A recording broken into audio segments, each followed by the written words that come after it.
Hey everyone! Today, we'll be reviewing the RF Admiral Gorshkov, which is one of the newly added ships in the new update. It's the first ever frigate to be put above Tier 2, and it is another ship that can be obtained on the last stage of the Battle Pass. The stats of the ship are very good for a frigate. It has a great durability, it is greater than most destroyers in Tier 3, and it's very close to the durability of the RF Leader, which is a destroyer that will be moved to Tier 4 in the future. It's not a surprise for me anymore that the ship has some stats that are much superior to some ships in Tier 3, because this ship will also be moved to Tier 4 in the future since it is labeled as epic. Its speed is just as great as its durability. It's not faster than the RF Leader, but it is faster than the fastest destroyer in Tier 3. It also has a good radar range. It has the same radar range as RF Leader and USS Zumwalt. The only downside of its stats is its maneuverability. It's quite bad. It's very comparable to a regular Tier 3 submarine and aircraft carrier. I would have considered its stats to be amazing if it weren't for its low maneuverability, because the rest of its stats are very good. The ship has a good amount of armaments. It has 2 missile slots. The first slot has a single locked missile, which means the missile within the slot cannot be replaced with any missile in the game, while the second slot is customizable and has 2 missiles. It also has 2 air defense slots. The first slot is customizable, and it has 2 air defenses, while the second slot has another single locked weapon, which is a missile that is dedicated to shooting down air targets such as missiles and aircraft.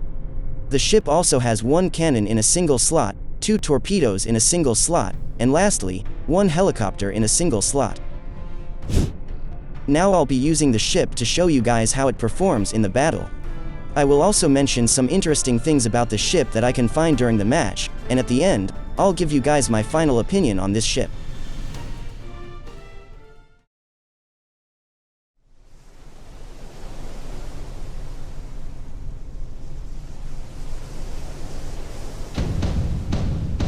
Helicopter in lineup.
When using this ship, it's better to not use it aggressively.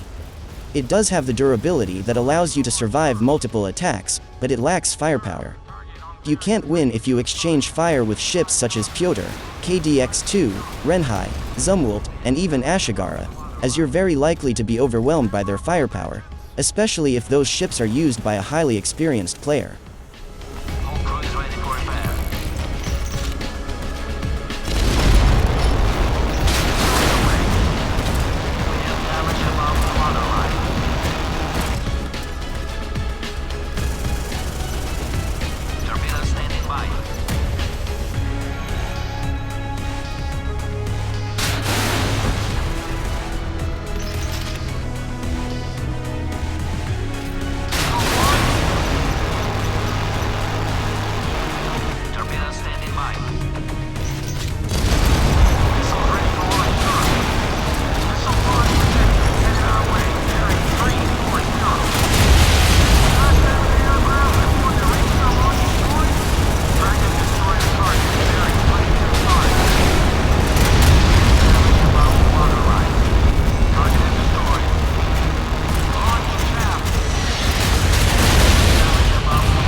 The maneuverability of the ship that is shown in its stats is true for this ship because it can hardly dodge incoming torpedoes despite making a hard turn. I wanted to check this because the ship for last month's Battle Pass, which is the SMX-31, has low maneuverability in its stats, but when it is used in the match, it shows incredible maneuverability that allows the submarine to dodge multiple torpedoes at the same time. So I thought this ship would have the same gimmick, but it didn't. Missile launch detected. Headed our way. Bearing 340. The Palash, which is the air defense system I used, doesn't seem to work well with the locked anti-air missile because my ship is taking a lot of damage from hostile aircraft. It might have improved the air defense capability of the ship if I replaced Palash with Thelar Panzer.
Overall, the RF Admiral Gorshkov is a very good frigate. The experience is going to be a bit different when using this ship since it's not the type of ship we usually use in Tier 3. It's similar to how you use a frigate in Tier 2. You have to be more careful and be less aggressive with it. You can still use it as a destroyer and cruiser, but not without getting overwhelmed by your enemies. However, it has really good stats and firepower that will help you effectively fulfilling the role of the ship, which is what makes this ship fun to use. So if you want to get this ship, you should consider it carefully. Most people that are going to get this ship are those who are desperate to try Zircon, but keep in mind that it won't do much because it's only just a single Zircon. The second missile slot is still likely to be the one that will inflict more damage.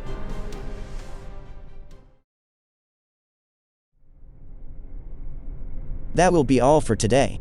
Hopefully you guys liked this video, and if you all did, please leave a like and subscribe to support me. Thank you so much for watching.